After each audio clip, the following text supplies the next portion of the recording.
Hello बच्चों, कैसे हो आप लोग। उम्मीद करता हूं कि आप लोग अच्छे होंगे। सबसे पहले समझते हैं घूर्णन त्रिज्या। आज लेक्चर सेकेंड होगा। कौन सा लेक्चर होगा? पहला लेक्चर एक दिन मैं पढ़ा चुका हूं और पहला लेक्चर क्या था अपना? पहला लेक्चर जड़त्व आघूर्ण, मोमेंट ऑफ इनर्शिया। आज हम लोग पढ़ने वाले हैं घूर्णन त्रिज्या। क्या पढ़ने वाले हैं? Radius of gyration. क्या पढ़ते हैं इसको? रेडियस ऑफ गाइरेशन पढ़ते हैं। तो अब रेडियस ऑफ गाइरेशन का अच्छे से डेफिनेशन समझो मेरे से। मैंने क्या बोला? किसी पिंड की घूर्णन त्रिज्या घूर्णन अक्ष से उस बिंदु की लंबवत दूरी होती है। किसी पिंड की घूर्णन त्रिज्या घूर्णन अक्ष से उस बिंदु की लंबवत दूरी होती है जिस पर पिंड के संपूर्ण द्रव्यमान को केंद्रित मान लेने पर प्राप्त जड़त्व आघूर्ण पिंड के वास्तविक जड़त्व आघूर्ण के बराबर होता है। इसे कैपिटल के से प्रदर्शित करते हैं। मैं समझ रहा हूं आपको समझ में नहीं आया, अगेन एक बार देखते हैं। किसी पिंड की घूर्णन त्रिज्या घूर्णन अक्ष से उस बिंदु की लंबवत दूरी होती है जिस पर पिंड के संपूर्ण द्रव्यमान को केंद्रित मान लेने पर प्राप्त जड़त्व आघूर्ण पिंड के वास्तविक जड़त्व आघूर्ण के बराबर होता है। इसे कैपिटल के से प्रदर्शित करते हैं। के मतलब काइट, मतलब पतंग। के फॉर किंग। समझ गए ना? फिर एक बार समझते हैं। किसी पिंड की घूर्णन त्रिज्या घूर्णन अक्ष से उस बिंदु की लंबवत दूरी होती है जिस पर पिंड के संपूर्ण द्रव्यमान को केंद्रित मान लेने पर प्राप्त जड़त्व आघूर्ण पिंड के वास्तविक जड़त्व आघूर्ण के बराबर होता है। इसे कैपिटल के से प्रदर्शित करते हैं। बेटा मैं जो चीज बोल रहा हूं उसको आप भी कोशिश करो कि 1 2 बार 3 बार सुनने पर वो चीजें आपको रिमेंबर हो जाए। ठीक है ना? किसी पिंड का मैंने क्या बोला? किसी पिंड की घूर्णन त्रिज्या घूर्णन अक्ष से उस बिंदु की लंबवत दूरी होती है जिस पर पिंड के संपूर्ण द्रव्यमान को केंद्रित मान लेने पर प्राप्त जड़त्व आघूर्ण पिंड के वास्तविक जड़त्व आघूर्ण के बराबर होता है। आइए बेटा, मैंने क्या बोला? इसे किससे दर्शाते हैं? कैपिटल के से। मान लेते हैं कोई पिंड है जिसका द्रव्यमान कैपिटल एम है और घूर्णन अक्ष से उसकी जो घूर्णन त्रिज्या है, मान लिया कोई पिंड है जिसका द्रव्यमान कैपिटल एम है और उसकी घूर्णन त्रिज्या कैपिटल आई है, तो बताओ पिंड का जड़त्व आघूर्ण आई इक्वल टू क्या हो जाएगा? एम के स्क्वायर हो जाएगा। क्या हो जाएगा? एम के स्क्वायर। नहीं हो जाएगा? मान लिया भाई जड़त्व आघूर्ण निकालने के लिए क्या करते हैं? पिंड का द्रव्यमान और घूर्णन अक्ष से दूरी के वर्ग का गुणनफल जो होता है पिंड के जड़त्व आघूर्ण के बराबर होता है। तो मैंने मान लिया कोई पिंड है जिसका द्रव्यमान कैपिटल एम है और घूर्णन त्रिज्या क्या है? घूर्णन त्रिज्या के है, तो उसका बताओ जड़त्व आघूर्ण आई बराबर क्या हो जाएगा? एम के स्क्वायर। जो लोग नहीं देखो लेक्चर फर्स्ट देखो, तभी आपको ये ज्यादा क्लियरिटी में आएगा। ठीक है ना? अच्छा एक बात बताओ बेटा, आज से मैं के स्क्वायर बराबर पूछ दूं तो क्या हो जाएगा? आई अपॉन क्या हो जाएगा? एम हो जाएगा। यदि मैं के बराबर आपसे पूछ दूं तो रूट क्या बोलोगे आप? आई अपॉन एम हो जाएगा। नहीं हो जाएगा? आपको यदि मैं बोल दूं के की वैल्यू क्या आएगा तो आप बता दोगे ना? तो क्या बोलोगे? किसी पिंड की जो घूर्णन त्रिज्या होती है, किसी पिंड की घूर्णन त्रिज्या उस पिंड के जड़त्व आघूर्ण और उस पिंड के द्रव्यमान के अनुपात के वर्गमूल के बराबर होता है।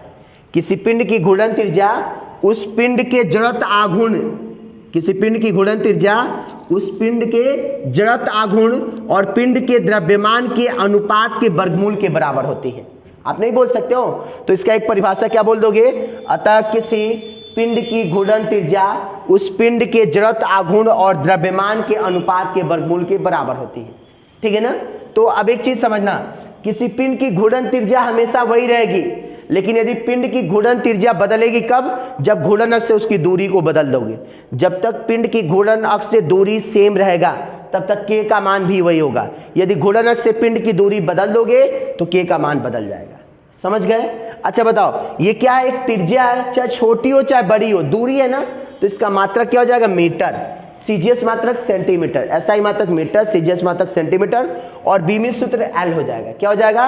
एल हो जाएगा। अब बेटा आज हम क्या करने वाले हैं? आज हम किसी पिंड के क्या करेंगे? घूर्णन त्रिज्या के लिए व्यंजक प्राप्त करेंगे। क्या करेंगे? घूर्णन त्रिज्या के लिए क्या करेंगे? जल्दी बताइए। घूर्णन त्रिज्या के लिए व्यंजक प्राप्त करेंगे। त्रिज्या के लिए व्यंजक। अच्छा बताओ व्यंजक क्या हो जाएगा बेटा? बहुत आसान है, पहले हम समझते हैं। पहले तो हम ये समझ लेते हैं बेटा, कोई एक पिंड है जो n कणों से मिलकर बनी है। कितने कण से मिलकर बनी है? n कणों से मिलकर बनी है और जो y डैश अक्ष की परत घूर्णन गति कर रही है। और इसकी क्या है बताओ? इसकी क्या हो गई?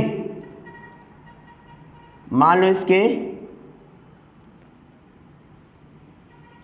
ये M1 हो गया, ये M2 हो गया, ये M3 हो गया, M4 हो गया, M5 हो गया, M6 हो गया, ये मान लो कोई Mn हो गया, ये M7 हो गया। ये घूर्णन अक्ष है और इससे दूरियां R1 है, R2 है, R3 है, R4 है, R5 है, R6 है, R7 है और ये क्या है, Rn है। मैंने मान लिया कोई एक पिंड है, देख रहे हो ये पिंड का आकार निश्चित नहीं होता है, कोई y डैश अक्ष के पर तक घूर्णन गति कर रही है जिसका घूर्णन अक्ष क्या है, O है। ये कितने कणों से मिलकर बना है पिंड, n कणों से मिलकर बना है जिसके द्रव्यमान m1 m2 m3 dot dot dot mn है और घूर्णन अक्ष की दूरियां क्रमशः r1 r2 r3 dot dot क्या है, rn है। तो अब एक बात बताओ, अभी हम लोग व्यंजक निकाल रहे हैं, तो बताओ आप जानते हो ना, यदि पिंड का द्रव्यमान कैपिटल M हो, मान लो पूरे पिंड का द्रव्यमान कैपिटल M हो और इसकी घूर्णन त्रिज्या r हो, तो आप लोग जानते हो ना, अभी मैंने निकाला था I इक्वल टू एम के स्क्वायर होता है। क्या होता है, I इक्वल टू एम के स्क्वायर। तथा पिंड का जड़त्व आघूर्ण कितना हो जाएगा, पिंड का जड़त्व आघूर्ण याद करो, मैंने आपको बताया था, पिंड का जड़त्व आघूर्ण मैंने आपको बताया था I equal to sigma M R square होता है ना, सिग्मा एम आर स्क्वायर। ये समीकरण 2 मान लो। अब बताओ समीकरण 1 और 2 की तुलना कर दो, समीकरण 1 व समीकरण 2 से। समीकरण 1 व क्या हो जाएगा, समीकरण 2 से। अच्छा बताओ 1 और 2 लोगे बेटा, ये दोनों i और i बराबर है, कैंसिल हो गया ना, मतलब एम के स्क्वायर इज इक्वल टू क्या हो जाएगा, सिग्मा एम आर स्क्वायर। ठीक है। अब एक बात बताओ, यहाँ से k की वैल्यू निकालनी है तो ये इंटू में तो अपॉन में चला जाएगा। अच्छा बताओ सिग्मा एम आर स्क्वायर की वैल्यू क्या होता है, याद करो हम लोगों ने आपको बताया है, क्या बताया बेटा, सिग्मा एम आर स्क्वायर की वैल्यू क्या होता है, ये क्या हो गया, एम के स्क्वायर हो गया और इसकी वैल्यू क्या होता है, m1 r1 का स्क्वायर प्लस m2 r2 का स्क्वायर प्लस क्या हो जाएगा, m3 r3 का स्क्वायर प्लस डॉट डॉट क्या हो जाएगा, mn rn का स्क्वायर और इंटू में तो k इक्वल टू क्या आ जाएगा, k स्क्वायर। बताओ m1 r1 square plus m2 r2 square plus m3 r3 square plus dot dot dot क्या आ जाएगा, mn rn स्क्वायर और सबका अपॉन में क्या आ जाएगा, जल्दी बताइए आप लोग, कैपिटल M। भाई ये बताओ, ये k स्क्वायर बराबर निकालोगे तो क्या आएगा, k स्क्वायर बराबर निकालोगे तो ये इंटू में तो अपॉन में आ गया ना। अब बताओ यदि k बराबर निकालोगे तो आप जानते हो कि स्क्वायर हटता है तो क्या, रूट चढ़ जाएगा, m1 r1 square m2 r2 square plus m3 r3 square dot dot dot क्या हो जाएगा, mn rn स्क्वायर हो जाएगा, अपॉन क्या हो जाएगा, सभी का अपॉन m हो जाएगा। ठीक है। अब एक बात बताइए, अब यहाँ से मैं यदि आपसे पूछूं, अब यदि बता दो, एक बात को आप समझ लेना, सभी कणों का द्रव्यमान समान हो जाए, यदि सभी कणों का द्रव्यमान समान हो, यदि सभी कणों का द्रव्यमान समान हो,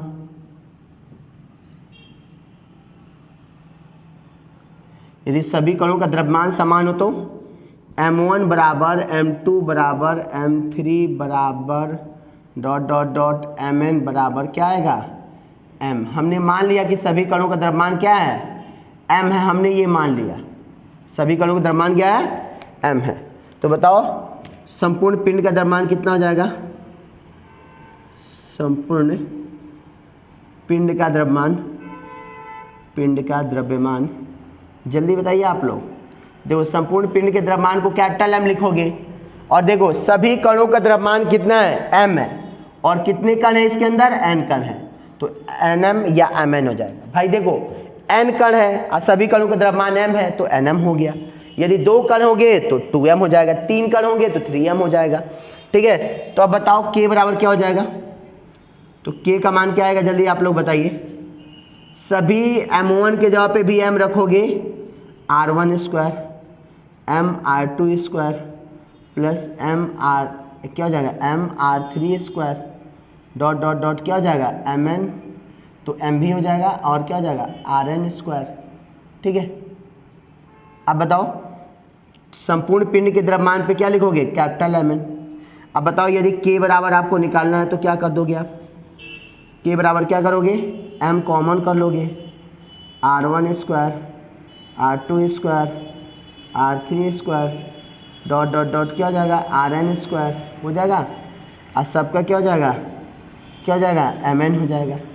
ये m से m कट जाएगा बेटा, k इक्वल टू क्या मिल गया आपको, जल्दी बताइए, k इक्वल टू क्या आ गया, सॉरी m तो m कैंसिल हो गया ना बेटा, r1 square plus r2 square plus क्या बोलोगे, r3 square plus dot dot dot क्या बोलोगे, rn स्क्वायर बोलोगे, और सबका अपॉन क्या हो जाएगा, n हो जाएगा। यही क्या हो गया, किसी पिंड के क्या हो गया, घूर्णन त्रिज्या के लिए क्या हो गया, व्यंजक हो गया। यही किसी पिंड के घूर्णन त्रिज्या के लिए क्या हो गया, व्यंजक हो गया। अच्छा बताओ इसको क्या बोल सकते हो बेटा, परिभाषित कैसे कर सकते हो, जल्दी बताओ क्या बोलोगे। अतः स्पष्ट है कि किसी पिंड की घूर्णन त्रिज्या क्या होती है, पिंड के विभिन्न कणों से घूर्णन अक्षों की दूरियों के वर्गमूल के बराबर होती है।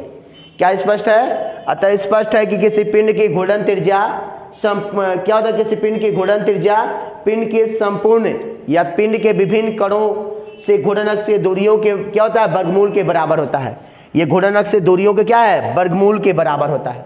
क्या स्पष्ट है, किसी पिंड की घूर्णन त्रिज्या पिंड के विभिन्न कणों से क्या होता है, पिंड के विभिन्न कणों के दूरियों के क्या होता है, वर्गमूल के क्या होता है, बराबर होता है। ठीक है ना, तो ये भी हमारा पॉइंट क्लियर हो रहा है। और इसके बाद हम लोग आएंगे बेटा, अच्छा एक चीज समझ गए ना घूर्णन, इसमें कोई डाउट होगा तो आप मुझे बताइएगा और अच्छे से पढ़ना है, ठीक है ना, कोई डाउट नहीं होगा। इस डेरिवेशन को घर पे भी करना है, हम लोग ज़्यादा डेरिवेशन सॉल्व नहीं कर रहे हैं, बहुत कम कम और धीमी गति के साथ पढ़ाई कर रहे हैं, और अभी हम आपको नोट्स प्रोवाइड करवाते हैं।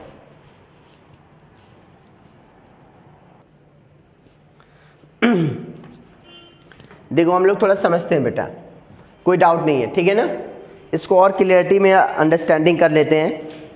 अब एक चीज़ देखो, मैंने क्या मान लिया कि कोई, अभी मैंने बताया कि घूर्णन त्रिज्या यदि पिंड का द्रव्यमान m हो और घूर्णन त्रिज्या क्या हो, k हो, तो उसकी जड़त्व आघूर्ण I equal to mk square. और इसके पहले हमने आपको पढ़ाया था जड़त्व आघूर्ण I equal to sigma mr square. तो आप एक बात बताइए, दोनों की तुलना कर दोगे तो I और I कैंसिल हो गया, तो mk square equal to sigma mr square. और सिग्मा mr स्क्वायर की वैल्यू क्या होती है, m1 r1 square, m2 r2 square, m3 r3 square dot dot dot mn r square. तो k स्क्वायर जब निकालोगे इनटू में तो ये अपॉन में आ जाएगा, और जब k निकालोगे तो ये रूट चढ़ जाएगा सभी में। अब हमने मान लिया सभी कणों का द्रव्यमान सब समान हो। भाई देखो जैसे ईंट हो गया, कोई भी पिंड के कण होते हैं, सभी कणों का द्रव्यमान लगभग समान होता है, तो सभी कणों के द्रव्यमान हमने m मान लिया, तो पूरे पिंड का द्रव्यमान क्या हो जाएगा, nm हो जाएगा या mn हो जाएगा। तो जहाँ जहाँ m1 m2 की जगह पे सभी की जगह पे m रख दिया मैंने, और पिंड के द्रव्यमान की जगह पे mn रख दिया, सभी में से m कॉमन करके कैंसिल करा दिया, और ये हमारा डेरिवेशन आ गया। ठीक है, अब इसमें ज़्यादा अपने को समझने की ज़रूरत नहीं है। अब आज हम लोग पढ़ने वाले हैं घूर्णन गतिज ऊर्जा। क्या पढ़ने वाले हैं हम लोग, घूर्णन गतिज ऊर्जा। जो आज हम लोग पॉइंट पढ़ने वाले हैं उसका नाम है घूर्णन गतिज ऊर्जा। अब समझिएगा घूर्णन गतिज ऊर्जा क्या होता है, इसके लिए हमको व्यंजक भी निकालना है। क्या हो गया ये बताओ, घूर्णन गतिज ऊर्जा, ऊर्जा हो गया, इसको बोलेंगे क्या, रोटेशनल काइनेटिक एनर्जी।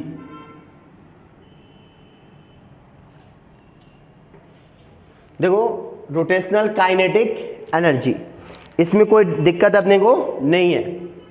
अब सुनो, घूर्णन गतिज ऊर्जा इसको बोलते हैं। क्या होता है, जब कोई पिंड घूर्णी गति करती है, जब कोई किसी पिंड के घूर्णन गति के कारण उसमें निहित या उपलब्ध ऊर्जा को घूर्णन गतिज ऊर्जा बोलते हैं। क्या मैंने क्या बोला, किसी वस्तु के घूर्णन गति के कारण उसमें निहित या उपलब्ध ऊर्जा को क्या कहते हैं, घूर्णन गतिज ऊर्जा कहते हैं। जैसे फैन का ब्लेड घूर्णन गति करती है, घूमती है ना, तो इसकी गति के कारण निहित या उपलब्ध ऊर्जा जो होगा उसे क्या बोलोगे, घूर्णन गतिज ऊर्जा बोलोगे। आप मेरे बातों को समझ गए होंगे। अब आइए हम लोग क्या करने वाले हैं, घूर्णन गतिज ऊर्जा के लिए व्यंजक प्राप्त करने वाले हैं। बेटा जितने भी ये डेरिवेशन हैं सभी में हम लोग यही मानेंगे, कोई पिंड है उसका द्रव्यमान m है, सब ऐसे ही मानेंगे। तो मैंने क्या मान लिया, घूर्णन गतिज ऊर्जा के लिए व्यंजक निकाल रहे हैं, और घूर्णन गतिज ऊर्जा को E के या E से डिनोट करते हैं। किससे, गतिज ऊर्जा को EK से डिनोट करते हैं तो इसको भी EK से डिनोट करते हैं। मैंने मान लिया कि कोई एक पिंड है जो स्मॉल n कणों से मिलकर बना है, जिसके द्रव्यमान क्रमशः m1 m2 m3 dot dot dot mn है और घूर्णन अक्ष से उनकी दूरियां क्रमशः r1 r2 r3 dot dot dot rn है। उनका रेखीय वेग क्रमशः v1 v2 v3 dot dot dot vn है। पूछो क्यों मान रहे हैं बेटा? क्योंकि आपको याद होगा कि गतिज ऊर्जा EK बराबर हाफ mv² होता है। क्या होता है? हाफ mv² होता है। तो हम सभी कणों का देखो द्रव्यमान तो अलग अलग है लेकिन उनके वेग भी अलग अलग होंगे थे। मैंने आपको बताया था जब कोई वस्तु घूर्णन गति करती है तो उसका कोणीय वेग समान होता है, लेकिन रेखीय वेग और रेखीय क्या होता है? त्वरण। रेखीय वेग और रेखीय त्वरण अलग अलग होते हैं। रेखीय वेग क्यों अलग अलग होता है? क्योंकि उनकी घूर्णन अक्ष से सभी कणों की दूरियां अलग अलग होती हैं। मैंने बताया था घूर्णन अक्ष से सभी कणों की दूरियां अलग अलग होती हैं, तो घूर्णन अक्ष से जब सभी कणों की दूरियां अलग अलग होंगी तो उनका रेखीय वेग भी क्या होंगे? अलग अलग होंगे बेटा। तो अब एक बात बताओ, आप मेरी बात को बहुत अच्छे से समझ गए होंगे और क्लियर भी होंगे। क्या क्लियर है आप क्लियर होंगे कि हमारे जो कई कण हैं m1 m2 m3 ठीक है m4 डॉट डॉट डॉट क्या है? mn कण है, ठीक है ना। इनकी त्रिज्या क्या है? घूर्णन अक्ष से दूरियां इनकी जो है ये डॉट डॉट डॉट क्या है? rn है। और उनका रेखीय वेग v1 v2 और क्या है? v3 v4 डॉट डॉट क्या है? vn है। इतना हमने बेटा मान लिया। अभी मैं आपको नोट्स भेज दूंगा, आप लोग इससे अच्छे से लिख लोगे, कोई दिक्कत नहीं है, ठीक है ना। अब एक बात बताओ, सभी कणों का कोणीय वेग एक समान होगा किंतु सभी कणों का रेखीय वेग क्या होगा? अलग अलग होगा। अच्छा बताओ, तो सभी कणों की गतिज ऊर्जाएं क्या हो जाएंगी? सभी कणों की